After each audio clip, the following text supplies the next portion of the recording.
Religion Outlook। ਦਹੀਂ ਨੂੰ ਜੇਕਰ ਰਿੜਕਿਆ ਜਾਏ ਤੇ ਵਿੱਚੋਂ ਮੱਖਣ ਨਿਕਲਦਾ ਹੈ, ਉਸੇ ਪ੍ਰਕਾਰ ਹੀ ਸਾਡੇ ਹਿਰਦਿਆਂ ਦੇ ਵਿੱਚ ਪਰਮਾਤਮਾ ਦੇ ਗੁਣਾਂ ਦਾ ਸਮੁੰਦਰ ਹੈ।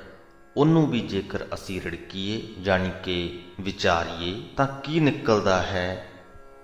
ਇਸ ਸਵਾਲ ਦਾ ਜਵਾਬ ਸਾਨੂੰ ਸ੍ਰੀ ਗੁਰੂ ਗ੍ਰੰਥ ਸਾਹਿਬ ਜੀ ਦੇ 367ਵੇਂ ਅੰਗ ਦੇ ਵਿਰਾਜਮਾਨ ਪਹਿਲੇ ਸ਼ਬਦ ਦੇ ਰਾਹੀਂ ਗੁਰੂ ਰਾਮਦਾਸ ਸਾਹਿਬ ਦਿੰਦੇ ਹਨ। ਦੂਸਰੇ ਸ਼ਬਦ ਦੇ ਵਿੱਚ ਅਸੀਂ ਜਾਣਾਂਗੇ ਕਿ ਜਿਸ ਪ੍ਰਕਾਰ ਇੱਕ ਪਤੰਗਾ ਇਹ ਜਾਣਦੇ ਹੋਏ ਵੀ ਕਿ ਉਹਨੇ ਮੱਚ ਜਾਣਾ ਹੈ ਫਿਰ ਵੀ ਅੱਗ ਦੇ ਕੋਲ ਜਾਂਦਾ ਹੈ, ਉਸੇ ਪ੍ਰਕਾਰ ਹੀ ਮਨੁੱਖ ਕੀ ਕਰਦਾ ਹੈ।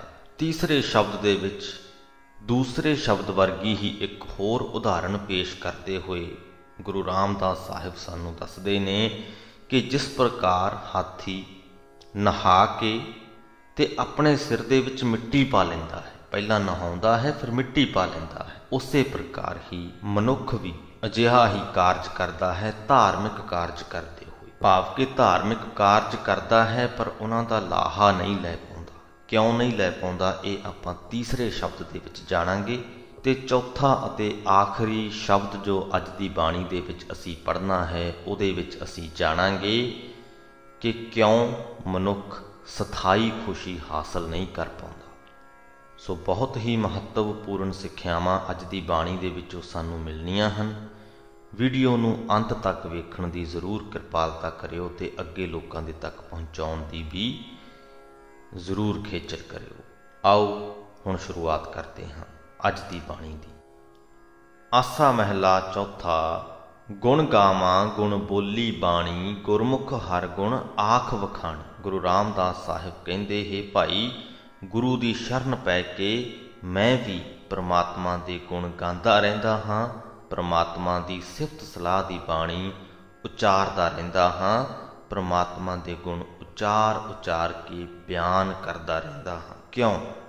ਕਿਉਂਕਿ ਜਪ ਜਪ ਨਾਮ ਮਨ ਭਇਆ ਆਨੰਦਾ, ਸਤ ਸਤ ਸਤ ਗੁਰ ਨਾਮ ਦਿੜਾਇਆ, ਰਸ ਗਾਏ ਗੁਣ ਪਰਮਾਨੰਦਾ ਰਹਾਉ। ਪ੍ਰਮਾਤਮਾ ਦਾ ਨਾਮ ਮੁੜ ਮੁੜ ਜਪ ਕੇ ਮਨ ਵਿੱਚ ਆਨੰਦ ਪੈਦਾ ਹੋ ਜਾਂਦਾ ਹੈ। ਜਿਸ ਮਨੁੱਖ ਦੇ ਹਿਰਦੇ ਵਿੱਚ ਗੁਰੂ ਨੇ ਸਤਨਾਮ ਸਤਨਾਮ ਸਤਨਾਮ ਪੱਕਾ ਕਰ ਦਿੱਤਾ, ਉਸਨੇ ਬੜੇ ਪ੍ਰੇਮ ਨਾਲ ਪਰਮਾਨੰਦ ਪ੍ਰਭੂ ਦੇ ਗੁਣ ਗਾਣੇ ਸ਼ੁਰੂ ਕਰ ਦਿੱਤੇ। ਹਰ ਗੁਣ ਗਾਵੈ ਹਰ ਜਨ ਲੋਗਾ, ਵੱਡਾ ਭਾਗ ਪਾਏ ਹਰ ਨਿਰਜੋਗਾ। ਜੋ ਗੁਰੂ ਦੀ ਸ਼ਰਨ ਪੈ ਜਾਂਦੇ ਨੇ ਉਹ ਪ੍ਰਮਾਤਮਾ ਦੇ ਅਸਲੀ ਭਗਤ ਬਣ ਜਾਂਦੇ ਨੇ ਤੇ ਭਗਤ ਬਣ ਕੇ ਪ੍ਰਮਾਤਮਾ ਦੇ ਗੁਣ ਗਾਉਂਦੇ ਨੇ। ਵੱਡੀ ਕਿਸਮਤ ਦੇ ਨਾਲ ਉਹ ਉਸ ਨਿਰਲੇਪ ਪ੍ਰਮਾਤਮਾ ਨੂੰ ਮਿਲ ਪੈਂਦੇ ਨੇ। ਗੁਣ ਵਿਹੂਣ ਮਾਇਆ ਮਲ ਧਾਰੀ, ਵਿਣ ਗੁਣ ਜਨਮ ਮੋਏ ਹੰਕਾਰੀ। ਪ੍ਰਮਾਤਮਾ ਦੀ ਸਿਫਤ ਸਲਾਹ ਤੋਂ ਵਾਂਝੇ ਜੋ ਮਨੁੱਖ ਰਹਿ ਜਾਂਦੇ ਨੇ ਉਹ ਮਾਇਆ ਦੀ ਮੈਲ ਦੇ ਧਾਰਕ ਹੋ ਜਾਂਦੇ ਨੇ। ਉਹਨਾਂ ਦੇ ਮਨ ਦੇ ਵਿੱਚ ਮਾਇਆ ਦੀ ਮੈਲ ਲੱਗ ਜਾਂਦੀ ਹੈ। ਸਿਫਤ ਸਲਾਹ ਤੋਂ ਬਿਨਾਂ ਉਹ ਹੰਕਾਰ ਦੇ ਵਿੱਚ ਮੱਤੇ ਹੋਏ ਰਹਿੰਦੇ ਨੇ ਤੇ ਇਸ ਕਰਕੇ ਮੁੜ ਮੁੜ ਜੰਮਦੇ ਮਰਦੇ ਰਹਿੰਦੇ ਨੇ। ਸਰੀਰ ਸਰੋਵਰ ਗੁਣ ਪ੍ਰਗਟ ਕੀ, ਨਾਨਕ ਗੁਰਮੁਖ ਮੱਥ ਤਤ ਕੱਢੀ। ਇਹ ਉਹ ਪੰਕਤੀਆਂ ਹਨ ਜਿਨ੍ਹਾਂ ਦੇ ਵਿੱਚ ਦਹੀਂ ਨੂੰ ਰਿੜਕਣ ਦੀ ਗੱਲ ਹੈ ਕਿ ਦਹੀਂ ਨੂੰ ਰਿੜਕੀਏ ਤੇ ਮੱਖਣ ਨਿਕਲਦਾ ਹੈ। ਸਾਡਾ ਜੋ ਸਰੀਰ ਹੈ, ਸਾਡਾ ਜੋ ਹਿਰਦਾ ਹੈ ਉਹ ਪ੍ਰਮਾਤਮਾ ਦੇ ਗੁਣਾਂ ਦਾ ਸਮੁੰਦਰ ਹੈ। ਪ੍ਰਮਾਤਮਾ ਦੇ ਗੁਣ ਸਾਡੇ ਹਿਰਦੇ ਦੇ ਵਿੱਚ ਵਸੇ ਪਏ ਨੇ, ਹਰੇਕ ਹਿਰਦੇ ਵਿੱਚ ਵਸੇ ਪਏ ਨੇ। ਲੇਕਿਨ ਦਹੀਂ ਜਦ ਤੱਕ ਕੁੱਜੇ ਦੇ ਵਿੱਚ ਪਈ ਹੈ ਉਹਨੂੰ ਛੇੜਿਆ ਨਹੀਂ ਗਿਆ ਤਾਂ ਉਹ ਪਈ ਪਈ ਖਰਾਬ ਹੋ ਜਾਏਗੀ, ਮੱਖਣ ਨਹੀਂ ਨਿਕਲੇਗਾ। ਉਸੇ ਪ੍ਰਕਾਰ ਹੀ ਪ੍ਰਮਾਤਮਾ ਦੇ ਗੁਣ ਸਾਡੇ ਹਿਰਦਿਆਂ ਦੇ ਵਿੱਚ ਹਨ ਤੇ ਸਹੀ, ਪਰ ਜਦ ਤੱਕ ਅਸੀਂ ਉਹਨਾਂ ਨੂੰ ਵਿਚਾਰੀਏ ਨਾ ਤਦ ਤੱਕ ਅਸੀਂ ਫਲ ਨਹੀਂ ਹਾਸਲ ਕਰ ਸਕਦੇ ਤੇ ਉਹ ਫਲ ਹੈ ਤਤ, ਯਾਨੀ ਕਿ ਸਹੀ ਜੀਵਨ ਜਾਂਚ ਦੀ ਸਮਝ। ਸੋ ਇਸੇ ਲਈ ਗੁਰੂ ਜੀ ਕਹਿੰਦੇ ਹੇ ਨਾਨਕ ਗੁਰਮੁਖ ਬਣੀਏ, ਗੁਰੂ ਦੀ ਸ਼ਰਨ ਪਈਏ, ਗੁਰੂ ਦੀ ਸ਼ਰਨ ਪੈ ਕੇ ਮੱਥ ਯਾਨੀ ਕਿ ਪ੍ਰਮਾਤਮਾ ਦੇ ਗੁਣਾਂ ਦੀ ਵਿਚਾਰ ਕਰੀਏ ਤੇ ਤੱਤ ਕੱਢੀਏ, ਨਿਚੋੜ ਕੱਢੀਏ, ਉੱਚਾ ਸੁੱਚਾ ਜੀਵਨ ਪ੍ਰਾਪਤ ਕਰੀਏ। ਇਹ ਉੱਚਾ ਸੁੱਚਾ ਜੀਵਨ, ਉੱਚੇ ਸੁੱਚੇ ਜੀਵਨ ਦੀ ਸਮਝ ਹੀ ਹੈ ਮੱਖਣ। ਆਸਾ ਮਹਿਲਾ ਚੌਥਾ। ਨਾਮ ਸੁਣੀ ਨਾਮੋ ਮਨ ਭਾਵੈ, ਵੱਡਾ ਭਾਗ ਗੁਰਮੁਖ ਹਰਿ ਪਾਵੈ। ਗੁਰੂ ਜੀ ਕਹਿੰਦੇ, ਹੈ ਭਾਈ, ਮੈਂ ਸਦਾ ਪ੍ਰਮਾਤਮਾ ਦਾ ਨਾਮ ਸੁਣਦਾ ਰਹਿੰਦਾ ਹਾਂ। ਨਾਮ ਹੀ ਮੇਰੇ ਮਨ ਵਿੱਚ ਪਿਆਰਾ ਲੱਗ ਰਿਹਾ ਹੈ। ਗੁਰੂ ਦੀ ਸ਼ਰਨ ਪੈਣ ਵਾਲਾ ਮਨੁੱਖ ਵੱਡੀ ਕਿਸਮਤ ਨਾਲ ਇਹ ਹਰੀ ਨਾਮ ਪ੍ਰਾਪਤ ਕਰ ਲੈਂਦਾ ਹੈ। ਨਾਮ ਜਪੋ ਗੁਰਮੁਖ ਪ੍ਰਗਾਸਾ, ਨਾਮ ਬਿਨਾ ਮੈਂ ਧਰ ਨਹੀਂ ਕਾਈ। ਨਾਮ ਰਵਿਆ ਸਭ ਸਾਸ ਗਿਰਾਸਾ, ਰਹਾਉ। ਗੁਰੂ ਦੀ ਸ਼ਰਨ ਪੈ ਕੇ ਪਰਮਾਤਮਾ ਦਾ ਨਾਮ ਜਪਿਆ ਕਰੋ। ਇਹ ਹਦਾਇਤ ਗੁਰੂ ਜੀ ਸਾਨੂੰ ਕਰਦੇ ਨੇ। ਕਹਿੰਦੇ ਨਾਮ ਜਪੋ ਗੁਰਮੁਖ ਪ੍ਰਗਾਸਾ। ਜੇਕਰ ਤੁਸੀਂ ਨਾਮ ਜਪੋਗੇ, ਤੁਹਾਡੇ ਹਿਰਦਿਆਂ ਦੇ ਵਿੱਚ ਉੱਚੇ ਆਤਮਿਕ ਜੀਵਨ ਰੂਪੀ ਚਾਨਣ ਹੋ ਜਾਏਗਾ, ਪ੍ਰਕਾਸ਼ ਹੋ ਜਾਏਗਾ। ਪ੍ਰਮਾਤਮਾ ਦੇ ਨਾਮ ਤੋਂ ਬਿਨਾਂ ਗੁਰੂ ਜੀ ਕਹਿੰਦੇ, ਮੈਨੂੰ ਤਾਂ ਆਤਮਿਕ ਜੀਵਨ ਵਾਸਤੇ ਹੋਰ ਕੋਈ ਆਸਰਾ ਨਹੀਂ ਦਿਸਦਾ। ਇਸ ਵਾਸਤੇ ਮੈਂ ਤੇ ਹਰੇਕ ਸਾਹ ਨਾਲ, ਹਰੇਕ ਗਰਾਹੀ ਨਾਲ ਪ੍ਰਮਾਤਮਾ ਦਾ ਨਾਮ ਸਿਮਰਦਾ ਰਹਿੰਦਾ ਹਾਂ। ਨਾਮੈ ਸੁਰਤ ਸੁਨੀ ਮਨ ਭਾਈ, ਜੋ ਨਾਮ ਸੁਣਾਵੈ ਸੋ ਮੇਰਾ ਮੀਤ ਸਖਾਈ। ਹੇ ਭਾਈ, ਜਦੋਂ ਤੋਂ ਮੈਂ ਹਰੀ ਨਾਮ ਦੀ ਸਰੋਤ ਸੁਣੀ ਹੈ, ਤਦੋਂ ਤੋਂ ਮੇਰੇ ਮਨ ਵਿੱਚ ਹਰੀ ਨਾਮ ਪਿਆਰਾ ਲੱਗ ਰਿਹਾ ਹੈ। ਉਹਦੀ ਵਿਚਾਰ ਪਿਆਰੀ ਲੱਗ ਰਹੀ ਹੈ। ਉਹੀ ਮਨੁੱਖ ਮੇਰਾ ਮਿੱਤਰ ਹੈ, ਮੇਰਾ ਸਾਥੀ ਹੈ, ਜਿਹੜਾ ਮੈਨੂੰ ਪ੍ਰਮਾਤਮਾ ਦਾ ਨਾਮ ਸੁਣਾਉਂਦਾ ਹੈ। ਜੋ ਨਾਮ ਸੁਣਾਵੈ ਸੋ ਮੇਰਾ ਮੀਤ ਸਖਾਈ। ਨਾਮਹੀਣ ਗਏ ਮੂੜ ਨੰਗਾ, ਪਚ ਪਚ ਮੋਏ ਬਿਖ ਦੇਖ ਪਤੰਗਾ। ਪ੍ਰਮਾਤਮਾ ਦੇ ਨਾਮ ਤੋਂ ਵਾਂਝੇ ਹੋਏ ਮੂਰਖ ਮਨੁੱਖ ਇੱਥੋਂ ਖਾਲੀ ਹੱਥ ਚਲੇ ਜਾਂਦੇ ਹਨ। ਜਿਵੇਂ ਇੱਕ ਪਤੰਗਾ ਬਲਦੇ ਦੀਵੇ ਨੂੰ ਵੇਖ ਕੇ ਉਹਦੇ ਵੱਲ ਨੂੰ ਜਾਂਦਾ ਹੈ ਤੇ ਸੜ ਮਰਦਾ ਹੈ। ਉਹਨੂੰ ਪਤਾ ਹੁੰਦਾ ਹੈ ਕਿ ਉਹ ਆਪਣੀ ਮੌਤ ਵੱਲ ਵੱਧ ਰਿਹਾ ਹੈ, ਕਿ ਉਹ ਜਦੋਂ ਅੱਗ ਦੇ ਨੇੜੇ ਜਾਏਗਾ ਤੇ ਮੱਚ ਜਾਏਗਾ। ਫਿਰ ਵੀ ਉਸ ਅੱਗ ਦੇ ਨੇੜੇ ਉਹ ਜਾਂਦਾ ਹੈ। ਬਿਲਕੁਲ ਇਸੇ ਪ੍ਰਕਾਰ ਹੀ ਮਨੁੱਖ ਨੂੰ ਪਤਾ ਹੈ ਕਿ ਮਾਇਆ ਨੇ ਉਹਨੂੰ ਸਥਾਈ ਖੁਸ਼ੀ ਨਹੀਂ ਦੇਣੀ, ਬਲਕਿ ਜੇ ਉਹਨੇ ਆਪਣੇ ਮਨ ਨੂੰ ਮਾਇਆ ਦੇ ਵਿੱਚ ਗ੍ਰਸ ਲਿਆ ਤਾਂ ਉਹਨੂੰ ਆਤਮਿਕ ਦੁੱਖ ਹੀ ਸਹੇੜਨੇ ਪੈਣਗੇ, ਸਹਿਣੇ ਪੈਣਗੇ। ਪਰ ਫਿਰ ਵੀ ਮਾਇਆ ਦੇ ਲੜ ਲੱਗਾ ਰਹਿੰਦਾ ਹੈ, ਮਾਇਆ ਦੇ ਜਾਲ ਦੇ ਵਿੱਚ ਫਸਿਆ ਰਹਿੰਦਾ ਹੈ, ਖੁਆਰ ਹੁੰਦਾ ਰਹਿੰਦਾ ਹੈ, ਆਤਮਿਕ ਮੌਤੇ ਮਰਦਾ ਰਹਿੰਦਾ ਹੈ। ਆਪੇ ਥਾਪ ਥਾਪ ਉਥਾਪੇ, ਨਾਨਕ ਨਾਮ ਦੇਵੈ ਹਰ ਆਪੇ। ਲੇਕਿਨ ਜੀਵਾਂ ਦੇ ਵੱਸ ਦੀ ਗੱਲ ਨਹੀਂ ਹੈ। ਉਹ ਪ੍ਰਮਾਤਮਾ ਆਪ ਹੀ ਜਗਤ ਦੀ ਰਚਨਾ ਕਰਦਾ ਹੈ, ਰਚ ਕੇ ਆਪ ਹੀ ਇਸ ਜਗਤ ਦਾ ਨਾਸ ਵੀ ਕਰਦਾ ਹੈ। ਉਹ ਪ੍ਰਮਾਤਮਾ ਆਪ ਹੀ ਜੀਵਾਂ ਨੂੰ ਹਰੀ ਨਾਮ ਦੀ ਦਾਤ ਦਿੰਦਾ ਹੈ। ਜਿਨ੍ਹਾਂ ਨੂੰ ਦਾਤ ਨਹੀਂ ਦਿੱਤੀ, ਉਹਨਾਂ ਨੂੰ ਨਹੀਂ ਮਿਲੀ। ਉਹ ਪ੍ਰਮਾਤਮਾ ਦੇ ਲੜ ਨਾ ਲੱਗ ਕੇ ਮਾਇਆ ਦੇ ਲੜ ਲੱਗੇ ਰਹੇ ਤੇ ਮਾਇਆ ਰੂਪੀ ਜ਼ਹਿਰ ਦੇ ਵਿੱਚ ਹੀ ਖੁਆਰ ਹੁੰਦੇ ਰਹੇ। ਆਸਾ ਮਹਿਲਾ ਚੌਥਾ। ਗੁਰਮੁਖ ਹਰ ਹਰ ਵੇਲ ਵਧਾਈ, ਫਲ ਲਾਗੇ ਹਰ ਰਸਕ ਰਸਾਈ। ਰਸਕ ਤੋਂ ਭਾਵ ਰਸ ਦੇਣ ਵਾਲੇ, ਸਵਾਦ ਲਈ। ਗੁਰੂ ਜੀ ਕਹਿੰਦੇ, ਹੇ ਭਾਈ, ਪ੍ਰਮਾਤਮਾ ਦਾ ਨਾਮ ਮਾਨੋ ਇੱਕ ਵੇਲ ਹੈ ਤੇ ਗੁਰੂ ਦੀ ਸ਼ਰਨ ਪੈਣ ਵਾਲੇ ਮਨੁੱਖ ਇਸ ਵੇਲ ਨੂੰ ਵਧਾਉਂਦੇ ਨੇ, ਸਿਮਰਨ ਦਾ ਜਲ ਦੇ ਕੇ। ਕਿਸੇ ਵੀ ਪੌਦੇ ਨੂੰ ਵਧਣ ਦੇ ਲਈ ਜਲ ਦੀ, ਪਾਣੀ ਦੀ ਜ਼ਰੂਰਤ ਹੁੰਦੀ ਹੈ ਤੇ ਪ੍ਰਮਾਤਮਾ ਦੇ ਨਾਮ ਰੂਪੀ ਇਸ ਵੇਲ ਨੂੰ ਸਿਮਰਨ ਦਾ ਪਾਣੀ ਦੇ ਕੇ ਪ੍ਰਭੂ ਦੇ ਭਗਤ, ਗੁਰੂ ਦੇ ਸਿੱਖ ਇਸ ਵੇਲ ਨੂੰ ਵਧਾਉਂਦੇ ਰਹਿੰਦੇ ਹਨ ਤੇ ਬਦਲੇ ਦੇ ਵਿੱਚ ਇਸ ਵੇਲ ਤੋਂ ਉਹਨਾਂ ਨੂੰ ਆਪਣੇ ਆਤਮਿਕ ਜੀਵਨ ਦੇ ਲਈ ਰਸ ਦੇਣ ਵਾਲੇ, ਸੁਆਦਲੇ ਫਲ ਮਿਲਦੇ ਹਨ।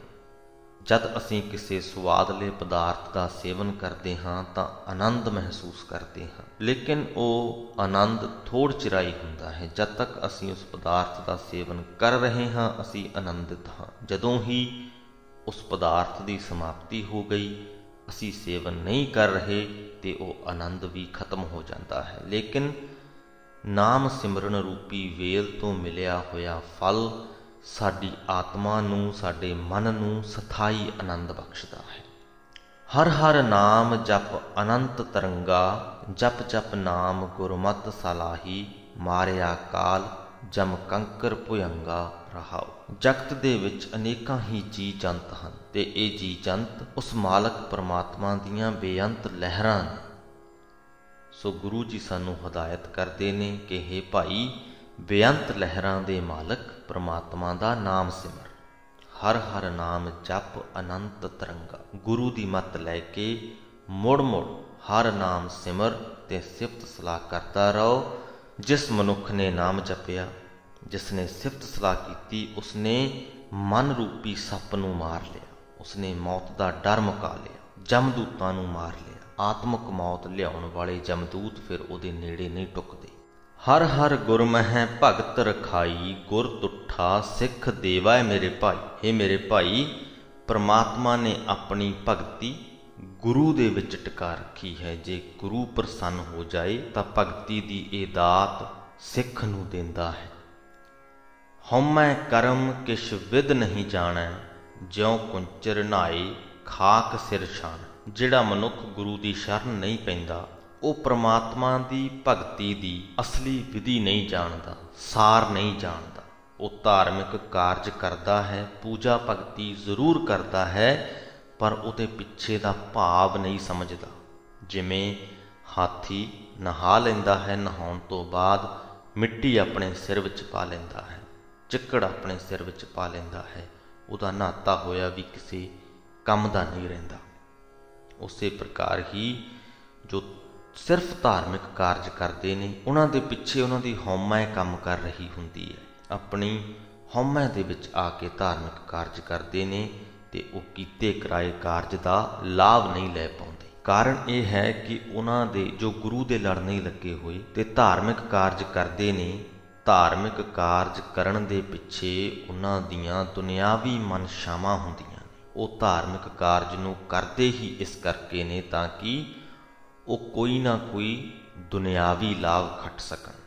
ਜਦਕਿ ਜੋ ਗੁਰੂ ਦੇ ਲੜ ਲੱਗ ਗਏ, ਉਹ ਜੇਕਰ ਕੋਈ ਧਾਰਮਿਕ ਕਾਰਜ ਕਰਨਗੇ, ਪ੍ਰਮਾਤਮਾ ਦੀ ਭਗਤੀ ਕਰਨਗੇ, ਤੇ ਉਹਦੇ ਪਿੱਛੇ ਇੱਕ ਹੀ ਕਾਰਨ ਹੋਏਗਾ ਕਿ ਉਹ ਪ੍ਰਮਾਤਮਾ ਨੂੰ ਪਿਆਰ ਕਰਦੇ ਹੋਣਗੇ। ਪ੍ਰਭੂ ਦੇ ਪ੍ਰੇਮ ਦੇ ਵਿੱਚ ਆ ਕੇ ਉਹ ਧਾਰਮਿਕ ਕਾਰਜ ਕਰਨਗੇ, ਸ਼ੁਕਰਾਨੇ ਵਜੋਂ ਧਾਰਮਿਕ ਕਾਰਜ ਕਰਨਗੇ। ਉਹਨਾਂ ਦੀ ਹਉਮੈ ਉਹਨਾਂ ਦੇ ਰਾਹ ਦੇ ਵਿੱਚ ਨਹੀਂ ਆਏਗੀ।